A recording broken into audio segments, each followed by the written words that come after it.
मैं middle class घराने से थी। हम 3 बहनें हैं। मुझसे छोटी 2 और बहनें हैं। जब मेरे लिए करण का रिश्ता आया तो पहली बार में ही करण के रिश्ते को हाँ कर दिया गया, क्योंकि करण हर लिहाज से मेरे लिए ठीक था। मेरे माँ बाप तो मेरी किस्मत पर जितना खुश होते उतना ही कम था, क्योंकि पहली बार में ही मेरे लिए इतना अच्छा रिश्ता आया था। करण एक मल्टीनेशनल कंपनी में जॉब करता था, अपने घर का इकलौता था, अपनी माँ के साथ रहता था। उसके पापा की कुछ समय पहले ही डेथ हो चुकी थी। जैसे ही मेरा और करण का रिश्ता तय हुआ, शादी की तारीख भी कुछ समय बाद ही रख दी गई थी और आज मैं दुल्हन बनी बैठी थी।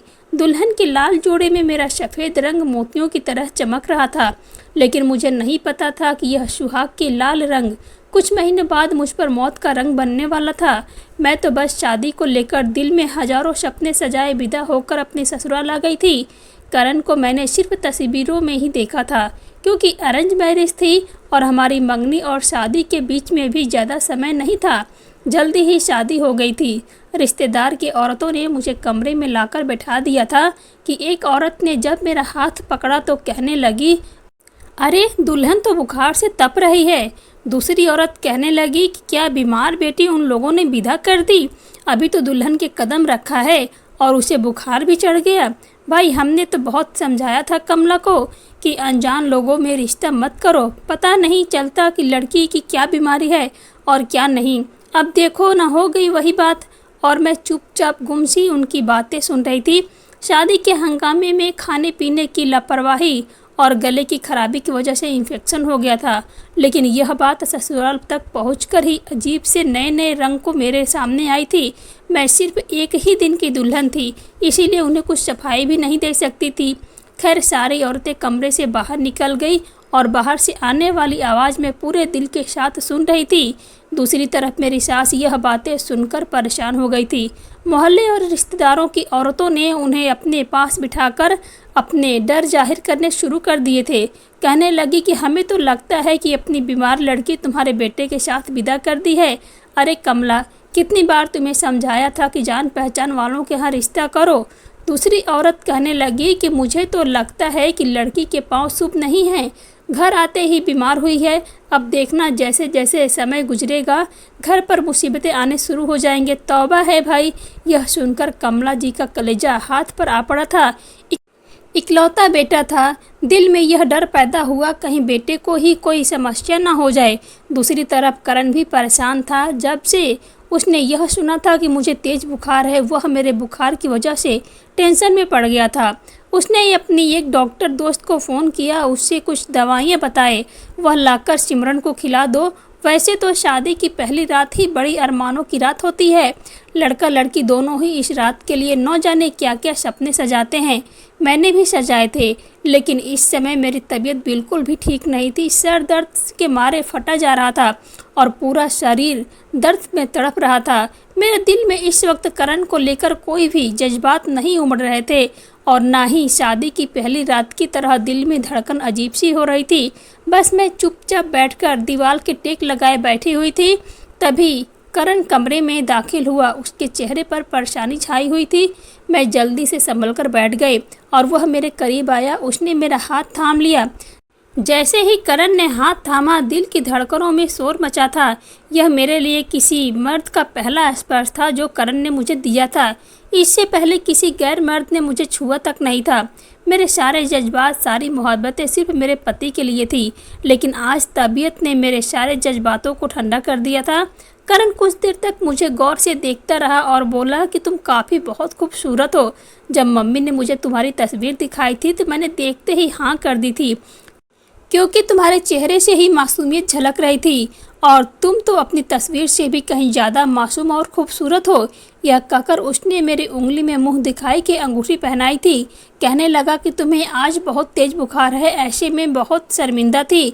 मैं कहने लगी कि मैं बहुत शर्मिंदा हूँ, आपसे पता नहीं चला कि कैसे बुखार हो गया। कल तक तो एकदम से भरी चंगी थी, मुझे कुछ भी प्रॉब्लम नहीं थी। असल में मुझे भी अंदर ही अंदर यह फिक्र सताए जा रही थी कि कहीं मेरा पति भी मुझे मनहूस न समझ ले कि यह बीमार लड़की है और यह बीमारी बेटी उसकी माँ ने मेरे माथे पर ठोक दी है। वह कहने लगा, हाँ हो जाता है, कोई बात नहीं, अब बुखार पर कोई अपना बस थोड़ी है। मैंने कहा कि दवा खाई है, मैं बिल्कुल ठीक हो जाऊंगी, लेकिन आपने इस रात के लिए बहुत सपने सजाए होंगे। मैं आपको मायूस नहीं करना चाहती। दवा खा ली है, ठीक हो जाऊंगी। अगर आप चाहे तो सुहाग रात। करण ने मेरे होठों पर उंगली रख दी। मैं नहीं चाहती थी कि पहले ही रात मेरे पति का दिल बुझकर रह जाए। तभी कहने लगा कि पति पत्नी का रिश्ता तो उम्र भर का होता है, उम्र भर का साथ होता है। यह कुछ रातों की कहानी तो नहीं है। मैं अपनी इच्छाओं की खातिर तुम्हें और बीमार नहीं कर सकता। कोई बात नहीं, सारी उम्र पड़ी है, ख्वाब ही तो पूरे करने हैं, तो मेरी तरफ से तुम्हें कोई भी चिंता करने की ज़रूरत नहीं है। करण की बात सुनकर मुझे सुकून हुआ था। साथ ही साथ मेरे दिल में करण के लिए मोहब्बत और इज्जत और भी ज़्यादा बढ़ गई थी। मैं हल्की फुल्की सी ड्रेस निकाली और पहनकर बाथरूम से बाहर आई थी। करण अपने फ़ोन पर कुछ देख रहा था। मुझे आता देखकर कहने लगा कि ऐसा करो, तुम आराम से सो जाओ, किसी भी बात की चिंता मत करना। मैं बेड की दूसरी तरफ लेट गई। करण मेरे सर को हल्की हल्की सहलाने लगा। कुछ देर में मैं नींद की वादियों में चली गई थी। शायद दवाओं का असर था कि मुझे जल्दी ही नींद आ गई थी। सुबह उठी तो मेरी तबीयत में काफ़ी सुधार था। नाश्ता करने के बाद मैं फिर से दवाई ली थी, लेकिन मेरी सांस का डर बढ़ता ही जा रहा था। 2 दिन में मेरी तबीयत काफ़ी अच्छी हो गई थी और इन 2 दिनों तक करण ने मुझे बिल्कुल भी तंग नहीं किया था, बल्कि मेरा ध्यान किसी कांच की गुड़िया की तरह रखा था। मैं बहुत खुश थी कि मुझे इतना प्यार करने वाला पति मिला था।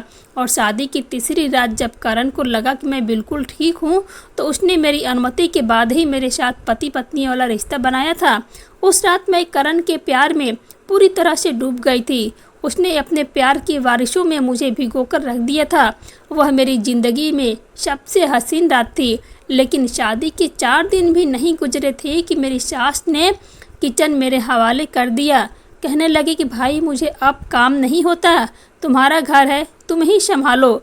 मैं भी खुशी खुशी अपनी जिम्मेदारियां संभालना शुरू कर दी। लेकिन 8 दिन भी नहीं गुजरे थे कि मुझे दोबारा से बुखार हो गया। यह देखकर मेरी सास पहले तो परेशान हो गई थी कि 8 दिन बाद फिर से दोबारा बुखार क्यों हो गया। लेकिन उस वक्त हमारी पड़ोसन भी आई हुई थी, जो कि शादी पर भी आ चुकी थी। कहने लगी कि लो भाई, हो गया शुरू। मेरी सास कहने लगी कि क्या मतलब है, मैं समझी नहीं। कहने लगी, भाई तुम्हारे बहू की ड्रामेबाजी शुरू हो गई। अरे आजकल की लड़कियां ऐसे ही ड्रामा करती हैं ताकि शादी होते ही अलग की घर की फरमाइश कर सके। अरे मेरे अमित की बीबी ने भी तो यही ड्रामा शुरू किए थे। हम समझे कि पता नहीं क्या हो गया और बहू की सेवा में लगे रहे, लेकिन वह तो कहने लगे कि यह घर मेरे लिए अशुभ है। यहाँ आते ही मैं बीमार रहने लगी हूँ, मुझे अलग घर चाहिए। ज़रूर इस घर में कोई चक्कर है जो मुझे बीमार लग गई है। बस फिर क्या था, लड़की खूबसूरत थी, अमित तो बीबी का गुलाम हो गया था। इसीलिए उसकी बातों को सच जानकर फौरन से एक घर छोड़कर चला गया और अपना किराए का मकान लेकर वहीं रहने लगा। 8 दिन भी नहीं हुए थे कि मेरे बहू ने मेरे बेटे को मुझसे छुड़ा कर ले गई थी। अब तो काफ़ी हालचाल पूछने भी नहीं आता ही। मैं ही कभी कभी फ़ोन करके हालचाल पूछ लेती हूँ। आजकल की लड़कियों के तो यही ड्रामा है। सास ससुर ननद देवर तो इन्हें झमेले लगते हैं, अकेले रहना ज़्यादा पसंद करती हैं। यह सुना था कि मेरी सास परेशान हो गई। करण उनका इकलौता बेटा था और वह अपने बेटे को अलग होता हुआ नहीं देख सकती थी। इसीलिए मुझसे कहने लगी कि बहू, अपनी तैयारी कर लो, तुम्हें तुम्हारी माँ के घर छोड़कर आती हूँ। मैं तुम्हें इसीलिए थोड़ी लाई थी कि आते ही तुम बीमार पड़ जाओ। सास की यह बात सुनकर मैं बहुत परेशान हुई थी। मैंने कहा, माँ जी, मैं ठीक हो जाऊँगी, दवा खा तो रही हूँ ना, और घर के काम करने की भी मुझे कोई प्रॉब्लम नहीं है। लेकिन मेरी सास ने मेरी एक न सुनी। कपड़े मेरे बैग में डाल दिए और ज़बरदस्ती मेरा हाथ पकड़कर मुझे ऑटो में बिठाया और मुझे मेरी माँ के घर ले आई। मैंने रोते हुए अपनी सास के आगे हाथ भी जोड़ दिए थे कि मम्मी जी, ऐसा मत करे। मुझे इस तरह से मेरे माँ बाप अचानक से देखेंगे तो परेशान हो जाएंगे, और मैं कोई ऐसी बीमार नहीं हूँ, बुखार हो गया है, दवाई खाऊंगी तो ठीक हो जाऊंगी, और मैं बुखार से भी तो आपके घर की सारी जिम्मेदारियाँ संभाल लूँगी, आपको एक भी काम नहीं करने दूँगी। मैं नहीं चाहती थी कि मेरे बूढ़े माँ बाप मुझे इस तरह से देखें तो परेशान हो जाएं। मुझसे छोटी 2 बहनें जुड़वा थी और मुझे सिर्फ 1 साल की छोटी थी, वह भी अब जवान थी। मेरे माँ बाप को उनकी शादी की भी चिंता थी, इससे तो वो चिंता डबल हो जाती। लेकिन मेरी सास न मानी और मुझे मेरे माँ के पास ले आई। मेरी माँ ने जब मुझे मेरी सास के साथ यूं आते देखा तो परेशान हो गई, क्योंकि मेरी सास को उस समय काफ़ी गुस्से में थी और आते ही उसके शिकवे शिकायत शुरू हो गए थे। कहने लगी, अगर बेटी बीमार थी तो ऐसी कोई मर्ज था तो तुम्हें मैं ही मिली थी। अरे मेरा बेटा तो इकलौता है, अगर वह बीमार पत्नी को संभालता रहेगा तो काम क्या करेगा और घर कैसे चलेगा। ऑफिस से आता है और फिर तुम्हारी बेटी की सेवा में लग जाता है। इतनी तो उसे अपने खाने पीने की भी परवाह नहीं होती, लेकिन तुम्हारी बेटी की बड़ी चिंता होती है। इसे संभालो और अगर ठीक हो जाए तो हमारे घर भेज देना। मेरी माँ कहने लगी कि बीमार का आना जाना हमारे बस में नहीं है बहन जी, और शादी से पहले तो कभी भी मेरी बेटी इस तरह से बीमार नहीं हुई थी। मेरी माँ की बात पर मेरी सास को विश्वास नहीं था। वह कहने लगी, बहन जी सच तो तुम जानती हो, मैं नहीं। खैर मैं शादी इसलिए नहीं की थी कि बीमार बहू की सेवा करूं। अरे मेरी बुढ़ी हड्डियों में अब इतनी जान थोड़ी है। न जाने कितनी बातें सुनाकर मेरी सास अपने घर वापस आ गई थी।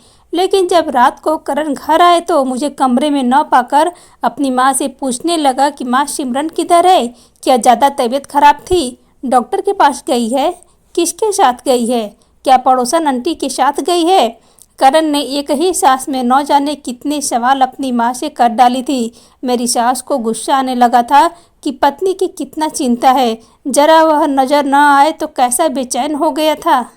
मैं उसे उसकी माँ के घर छोड़कर आई हूँ। अरे हमने कोई ठेका ले रखा है, उसके बीमार बेटी की शादी को 8 दिन नहीं हुआ और दूसरी बार बुखार चढ़कर बैठ गई। पता नहीं कौन सी बीमारी है उस लड़की को, जितनी जल्दी जल्दी बुखार हो जाता है। अरे उसकी माँ ने अपनी बीमार बेटी हमारे गले डाल दी है। यह सुना था कि करण हैरत से अपनी माँ को देखने लगा।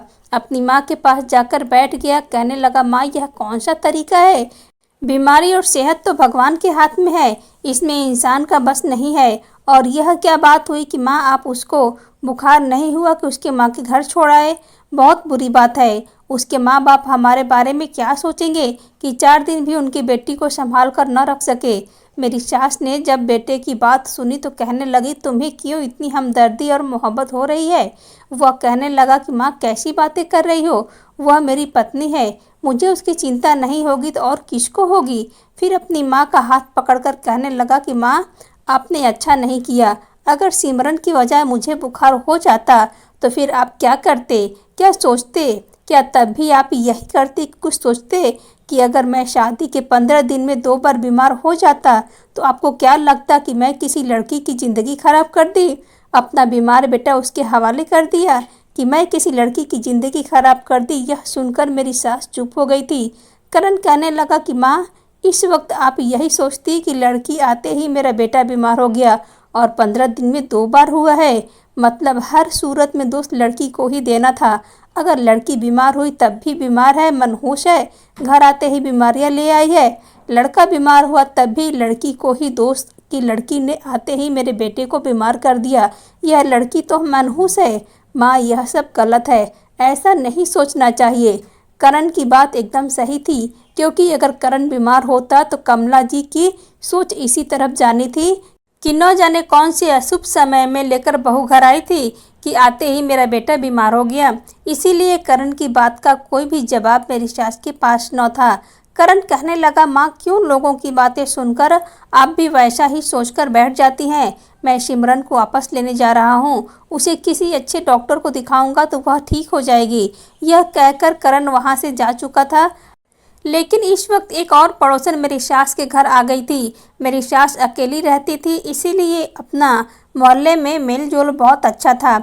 घर में कोई न कोई पड़ोसन आकर बैठ जाती थी, अपने दुखड़े सुनाने लगती और मेरी सास उनकी बातें सुनने लग जाती। लेकिन उस पड़ोसन ने एक नया ही मोड़ दिया था। मेरी सास को वह पड़ोसन कहने लगी, मुझे तो काले जादू का चक्कर लगता है। अरे इतनी प्यारी खूबसूरत बहू मिल गई है, किसी से यह कहाँ बर्दाश्त हुई होगी। तो मानो या न मानो, लेकिन मेरा अनुभव कहता है कि तुम्हारी बहू पर किसी ने काला जादू करवा दिया है। अब उसका तोड़ करवाओ, वरना दिन ब दिन समस्याएं बढ़ती जाएंगी। यह सुनकर मेरी सास तो और भी ज़्यादा परेशान हो गई। कहने लगी, बहन तुम ही बताओ, मैं तो कहीं आगे पीछे जाती ही नहीं और आजकल कितना फ्रॉड है, समझ नहीं आता कि कौन ठीक है और कौन गलत। किस बाबा के पास जाऊं और किसके पास न जाऊं। पड़ोसन कहने लगी कि हाँ, मैं ऐसे एक बाबा को जानती हूँ कि उसके जादू में बड़ी ही ताकत है और हर काले जादू का तोड़ बाबा के पास है, लेकिन उसके लिए तुम्हें अपने बेटे से बात करनी होगी। मेरी सास कहने लगी कि हाँ हाँ, मैं करण से बात कह लूँगी, उसके आज तक कभी भी मेरी बात टाली नहीं है और वह तो वैसे भी सिमरन की बीमारी की वजह से बहुत परेशान है। वह पड़ोसन कहने लगी, ठीक है, अपनी बहू की एक साड़ी या कोई ऐसा कपड़ा साथ लेकर जाना जो पूरी रात उसने पहने हो और सुबह को उतारा हो। वह कपड़ा सूंघते ही बाबा समझ जाएंगे कि लड़की पर किस तरह का जादू करवाया गया है। यह बात सुनकर मेरी सास बहुत इम्प्रेस हुई थी कि अरे यह तो बड़े पहुँचे हुए बाबा जी लगते हैं, जो कपड़ा सूंघते ही पता चल जाता है कि प्रॉब्लम क्या है। उस दिन जब करण और मैं घर आए तो सबसे पहले मेरी सास ने यही बात करण से की थी। करण को बताने लगी कि एक बहुत ही पहुँचे हुए बाबा जी हैं। अरे कोई भी बीमारी हो, जादू टोना हो या डॉक्टरी का इलाज हो, सब कुछ तोते की तरह बोल देते हैं। अगर हम वहाँ पर सिमरन को लेकर जाएंगे तो देखना कैसे भली चंगी होकर वापस आएगी। इतना सुना था कि करण कहने लगे कि नहीं माँ, मैं किसी बाबा के चक्कर में नहीं पड़ने वाला। सिमरन को कोई खास बीमारी नहीं है, मैं जानता हूँ उसे यह सब मौसम का बुखार है और यह डॉक्टर के इलाज करवाएगी तो बिल्कुल ठीक हो जाएगी। मगर मेरी सास एक ही बार में गुस्से से खौलते हुए अपने बेटे को देखने लगी। तभी वहाँ पर मैं भी आ गई थी। बुखार की तेजी की वजह से मुझे बहुत कमजोरी हो गई थी। हॉल में चलते हुए आई थी, जैसे ही शरीर में जान ना हो, जो कदमों पर चलकर जो आई तो थी, लेकिन फिर भी ऐसे हाँफ रही थी कि जैसे मैंने मीलों का सफर तय किया हो। मैं लड़खड़ाते हुए जाकर करण के पास बैठ गई थी। चेहरे पर पीलापन छाया हुआ था। यह देखकर तो मेरी सास का दिल और भी ज्यादा उड़ने लगा था। 4 दिन की नई नवेली दुल्हन है। नई नवेली दुल्हनों जैसा कोई भी रूप उसके ऊपर नहीं चढ़ा था, बल्कि उसकी रंगत और भी पीली पड़ गई थी। मुंह फेर कर मोही के बड़बड़ाने लगी थी कि मेरी तो किस्मत ही फूट गई है जो ऐसी बीमार लड़की को बहू बनाकर अपने घर लाई। मगर करण ने इस बार अपनी माँ को चौंक कर देखा था, साथ ही साथ आंखों में कुछ इशारा भी किया था कि माँ अब फिर से शुरू मत हो जाना। खैर मेरी सास ने करण से अपनी बात मनवा ही ली थी और करण को भी अपनी माँ की बात माननी पड़ी थी। न चाहते हुए भी उसने इस बात के लिए हामी भर ली थी। कहने लगा कि ठीक है माँ, अगर तुम मेरी पत्नी को बाबा के पास लेकर जाना चाहती हो तो ले जाओ, करवा लो इसका इलाज, लेकिन हाँ, मैं किसी भी तरह की कोई गलत बात ना सुनूं। और यह रात वाले कपड़े सूंघने की क्या चक्कर है और कपड़े सूंघते ही बीमारी सामने आती है। मेरी सास कहने लगी कि हर बाबा का अपना अलग अलग तरीका होता है और वह अपने अपने तरीकों से ही इलाज करते हैं। और यह जो बाबा है ना, यह कमीज सूंघकर ही बीमारी का पता लगा लेते हैं। लेकिन मेरा दिल नहीं मान रहा था कि मैं किसी बाबा के पास जाऊं और जादू टोने से इलाज करवाऊं, लेकिन फिर भी अपनी सास की बात को मना नहीं की थी। अगले दिन सुबह सुबह बस में बैठकर मैं और मेरी सास उस बाबा के ठिकाने तक जाने के लिए निकल गए थे। 3 घंटे के सफ़र करने के बाद हम उस गांव पहुंच गए थे जहां पर बाबा का ठिकाना था। बाबा के आश्रम पर पहुंचने के बाद मैं तो बिल्कुल बौखला चुकी थी, क्योंकि वहां पर तो औरतों की बहुत ज़्यादा भीड़ थी। गांव की औरतें बड़े सीधे साधे होलिये में वहां पर मौजूद थी। वहां तो ऐसा था मानो कोई मछली बाजार हो। जब मेरा नंबर आया तो मैं भी अंदर गई। वह अपने साथ साथ रात वाला कुर्ता भी लेकर गई थी जो मैंने रात भर पहनकर रखा था। जैसे ही बाबा ने एक नज़र मुझे देखा, मुझे अजीब से अंदाज में घूरने लगा। मुझे तो बाबा की नज़रें बिल्कुल भी अच्छी नहीं लग रही थी, लेकिन फिर भी मैं अपनी सास के हाथों मजबूर थी। अगर मैं सास को इनकार करती तो वह मुझे ऐसे घर न ले जाने का सोच चुकी थी। जैसे ही मेरी सास ने कुर्ता निकालकर उस बाबा को दिया तो वह बाबा उसको बहुत ही अपने नाक के पास लेकर जाकर सूंघने लगा। उसने अपनी आंखें बंद करके उस कुर्ते को सूंघा था। यह देखकर मुझे बड़ी हिचकिचाहट सी हुई थी। मैंने अपनी सास का हाथ पकड़ लिया और वहीं बैठी रही। कुछ देर तक आंखें बंद करने के बाद जब बाबा ने आंखें खोली तो आंखें खोलकर कहने लगा कि बहुत ही बड़ा काला जादू हुआ है तुम्हारी बहू पर। भगवान का धन्यवाद करो कि समय पर मेरे पास पहुंच गई हो। अगर कुछ दिन और देरी कर देती तो तुम मेरे पास न पहुंच पाती और तुम्हारी बहू के साथ न जाने क्या हो जाता। मेरी सास तो यह सुनकर बहुत ज़्यादा डर चुकी थी। उसके चेहरे की हवाइयाँ उठ चुकी थी। सास ने कहा कि किसने करवाया है इस पर काला जादू। करने वाला मेरे खानदान का है या फिर इसके खानदान वाले। तो बाबा ने एक नज़र मुझ पर नीचे से ऊपर तक डाली थी और कहने लगा कि नहीं नहीं, तेरे खानदान की कोई भी औरत ऐसी नहीं है जो इस पर काला जादू करवा सके। ये तो जहाँ से आई है वहीं पर किसी ने इस पर काला जादू कर रखा है। कोई बड़ा ही करीबी रिश्तेदार है जिसने इस पर काला जादू करवाया है, मगर शुक्र करो कि बहुत ही जल्दी ही मैं उसे अपनी कैद में कर लूँगा और जादू तोड़ कर रख दूँगा। बस मुझे 2 किलो काजू और 2 किलो तीतर लाकर दे दो। मैं ऐसा तोड़ करूँगा कि तेरी बहू की जान छूट जाएगी। हर सोमवार को 2 महीने तक मुझे यह सब कुछ लाकर देना पड़ेगा। मेरी सास मेरे साथ घर वापस आ रही थी, मगर घर आकर उन्होंने करण को सब कुछ बताया था। करण कहने लगे कि मैं तो बहुत परेशान हो गया हूँ, फिर भी मुझे लगता है कि साथ साथ सिमरन का डॉक्टर से इलाज भी करवाना चाहिए। मैं एक बाबा के भरोसे नहीं रह सकता। लेकिन मेरी सास कहने लगी कि अरे करण, देखो सिमरन की तबीयत एक ही बार में जाने से कैसी भली चंगी लग रही है। 2 महीने तक तो बिल्कुल ठीक हो जाएगी। डॉक्टर के पास जाने की क्या ज़रूरत है। 2 दिन तक मेरी तबीयत भी काफ़ी अच्छी सामान सी लगने लगी थी, मगर कुछ दिन बाद धीरे धीरे मेरी तबीयत फिर से गिरने लगी। ऐसा लगता कि मेरे शरीर में कोई ऐसा आग की भट्ठी रख दिया हो। जो मेरी हालत को दिन ब दिन खराब होना शुरू हो चुकी थी और मेरी सास मुझे डॉक्टर के पास जाने नहीं देती थी। आखिर 2 महीने का टाइम भी पूरा हो गया था और इस 2 महीने में मैं सूख कर कांटा हो चुकी थी। बल्कि अब करण को कहना शुरू कर दिया कि जब से यह बहू बनकर मेरे घर आई है, मैं तो सारे खानदान में तमाशा बनकर रह गई हूँ कि मैं किसी बीमार लड़की को साथ अपने बेटे की शादी करवा दी है। अगर यह अच्छे खानदान की होती तो अब तक मुझे पोता या पोती आने की खुशखबरी भी सुना चुकी होती। मगर देखो तो कैसे इसके घर वालों ने अपनी जान छुड़वाकर इसे हमारे सर पर ठोक दिया है। मैं अब अक्सर रोती रहती थी अपनी सास की बातें सुनकर। अब मैं सचमुच खुद को मनहूस समझने लगी थी। एक दिन कहा, करण ऐसा करे कि आप मुझे मेरी माँ के पास छोड़ दे। जब तक मैं ठीक नहीं हो जाती आप मुझे यहाँ पर लेकर मत आना। हाँ, अगर आप चाहते हैं तो आप बेशक दूसरी शादी भी कर ले और मुझे छोड़ दे। मैं जानती हूँ आप मेरी वजह से बहुत परेशानी का शिकार है। यह बात मेरे लिए बहुत ही बड़ी बात थी, क्योंकि मैंने इतने साल में अपने माँ बाप के साथ गुजारे थे। अगर आज से पहले इस तरह की कभी भी परेशानी का सामना नहीं करना पड़ा था, बल्कि जब से मैं इस घर में कदम रखा है तब से ही मेरे साथ यह सब कुछ हो रहा था। मुझे ऐसा लगने लगा था कि जैसे धीरे धीरे करण भी मुझसे दूर हो जाएंगे, मगर हकीकत में ऐसा कुछ भी नहीं था। करण के दिल में तो सिर्फ मेरे लिए मोहब्बत थी, उसमें मेरे लिए बहुत सम्मान था। वह किसी भी कीमत पर मुझे खोना नहीं चाहता था। अपनी माँ के सामने मेरी तरफदारी में ज़्यादा बोलता तो नहीं था कि कहीं उसकी माँ को यह ना समझ में आए कि मेरा बेटा अपनी पत्नी के आने के बाद मुझे बिल्कुल दूर हो चुका है। एक रात लगभग 1 बजे के समय मेरी तबीयत बहुत ज़्यादा खराब होने लगी। मैं दर्द के मारे चिल्लाने लगी थी, दर्द के मारे जोर जोर से रोने लगी। मेरी चीखों की आवाज़ इस कदर तेज थी कि मेरी सास का हाथ उनके दिल पर आ गया था। कहने लगी कि लगता है उस आत्मा का शरीर से बाहर निकलने का समय है जिसने सिमरन को अपने कब्जे में कर रखा है। और मेरे सास ने करण को अपने पास बुलाया।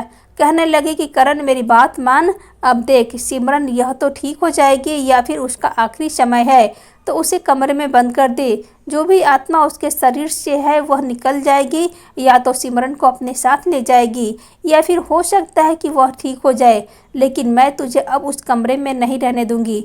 मैं नहीं चाहती कि सिमरन के साथ साथ तेरी भी जान को खतरा हो। मेरी तबीयत से करण वैसे ही परेशान था। माँ की बात सुनकर उसने अपना सर पकड़ लिया और अपनी माँ के सामने बेबसी से कहने लगा कि बस कर दे माँ, कैसे कैसे बातें करती रहती है। कितनी बार आपको मना कर चुका हूँ कि ऐसा कुछ भी नहीं है जो आप सोच रही हैं। मैं सिमरन को लेकर अस्पताल जा रहा हूँ। यह कहकर वह जल्दी से कमरे में आया था और मैं दर्द में तड़प रही थी। करण ने मुझे जल्दी से अपनी बाहों में उठाया और गाड़ी में डालकर हॉस्पिटल लेकर चला गया था। जब तक मैं हॉस्पिटल जाती मैं बेहोश हो चुकी थी, लेकिन दर्द में अभी भी कराह रही थी। जब मेरे टेस्ट करवाए गए तो पता चला कि मेरे दोनों गुर्दे खराब हो चुके हैं। समय पर इलाज न करवाने की वजह से मेरी आंखों की रोशनी भी जा सकती है। यह खबर मेरे लिए किसी कयामत से कम नहीं थी और करण तो जैसे होश उड़ गए थे। वह किसी भी कीमत पर मुझे खोना नहीं चाहता था। डॉक्टर ने कहा फौरन से फौरन ऑपरेशन करना पड़ेगा, नहीं तो इन्फेक्शन पूरे शरीर में फैल सकता है। और अगर जल्द से जल्द इसके दूसरे गुर्दे का इंतजाम नहीं किया गया तो इसकी जान बचाना मुश्किल है। करण को तो कुछ समझ ही नहीं आ रहा था। उधर मेरी सास भी अपना सर पकड़े बैठी थी और फिर करण को एक ही तरीका समझ आया। उसने अपने सारे टेस्ट करवाए। किस्मत की बात थी कि करण का और मेरे गुर्दे मैच हो गए थे और इस तरह से करण ने अपना एक गुर्दा मुझे दे दिया। धीरे धीरे अब मेरी तबीयत सुधरने लगी थी। मेरी आंखों की सूजन भी कम होने लगी थी। जब हम पति पत्नी बिल्कुल ठीक होकर घर वापस आए तो मेरी सास शर्मिंदगी से नज़रें झुकाकर एक तरफ खड़ी थी। हम दोनों के लिए जूस और फल भी लेकर आए, क्योंकि यह बात तो वह भी जानती थी कि यह सब उनके शक का नतीजा था कि जो मैं इस हालत तक आई थी। मगर मेरा समय पर इलाज हो जाता तो शायद मेरे गुर्दे बच जाते। अगर वह किसी बाबा के चक्कर में न पड़ने की बजाय अपनी बहू की अच्छी इलाज करवाती तो शायद यह सब कुछ ना हुआ होता। मगर शायद यह सब कुछ मेरी किस्मत में लिखा हुआ था। कुछ महीने के बाद भगवान ने मुझे माँ बनने की खुशी भी दे दी थी। मैं जुड़वा बच्चों की माँ बनने वाली थी। उसके बाद तो सास ने जैसे मुझे हथेली का छल्ला ही बना लिया था। करण भी बहुत ज़्यादा खुश था कि उसके घर में 2 नन्हे मुन्ने बच्चों की किलकारियाँ गूंजने वाली थी। वह भी मेरा बहुत ध्यान रखता। मुझे करण पर बेहद प्यार आने लगा था कि कितना प्यार करने वाला पति मिला है। भगवान से प्रार्थना करती हूँ कि हर लड़की को ऐसा ही चाहने वाला पति मिले। दोस्तों, कहानी कैसी लगी कमेंट करना। वीडियो को लाइक, शेयर और चैनल को सब्सक्राइब जरूर करना।